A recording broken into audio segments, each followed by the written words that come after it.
10ஆம் வகுப்பு 11ஆம் வகுப்பு எக்ஸாம் வருது, அது தெரியுமான்னு தெரியல. ஆனா சினிமால என்ன நடக்குது, அந்த கதை என்ன, அது எப்படி முடியுது, எப்படி ஆரம்பிக்குது, அதுல என்ன பாட்டு வருது, அந்த பாட்டு எப்படி, அதுல டான்ஸ் எப்படி ஆடணும், எல்லாம் தெரியும்.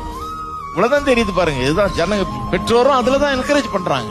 அந்த டான்ஸ் ஆடி காமிச்சிரு, இதை பண்ணி காமிச்சிரு, வந்த உடனே போய் சினிமாவை பாத்துட வேண்டியது, அதை ஃபாலோ பண்ண வேண்டியது. இதுதான் பேச்சு பாருங்க. பேச்சு, உலகத்தாருடைய பேச்சு எதை பற்றி இருக்குது. இந்த நகை வந்திருக்குது, இந்த புடவை வந்திருக்குது, இதை பாத்தியா அதை பாத்தியா, நான் இது வாங்கிட்டேன், நீ அது வாங்கிட்டியா, உன்கிட்ட இது இருக்குதா, என்கிட்ட இது இருக்கா, அது இருக்குது, அதை வாங்கிட்டியா, நீ இது இன்னும் வாங்கலையா. இதுதான் பேச்சுங்க. உலக பேச்சுக்கும் ஒரு விசுவாசின் பேச்சுக்கு வித்தியாசம் இருக்கு. விசுவாசின் பேச்சு என்ன, கர்த்தருக்கு அடுத்த காரியங்களை குறித்த பேச்சா இருக்கிறது.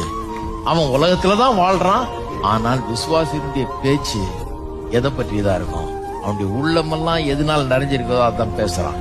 அதாவது இருதயத்தின் நிறைவினால் வாய், எல்லாரும் சொல்லுங்க, இருதயத்தின் நிறைவினால் வாய் பேசும்.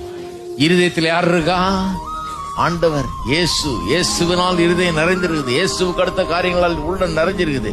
அப்ப உள்ளத்துல வேற எதுக்கான இடம், இருதயத்துல இயேசுவுக்கு தான் இடம்னா, பேச்சு இயேசுவை குறித்ததாக, இயேசுக்குள்ளான வாழ்க்கையை குறித்ததாக, அவருடைய வார்த்தையை குறித்ததாக, அவருடைய அற்புதமான காரியங்களை குறித்ததாக, அதை குறித்ததாக இருக்கும். ஏன்னா உள்ளம் இயேசுவினால் நிறைந்திருக்கிறது.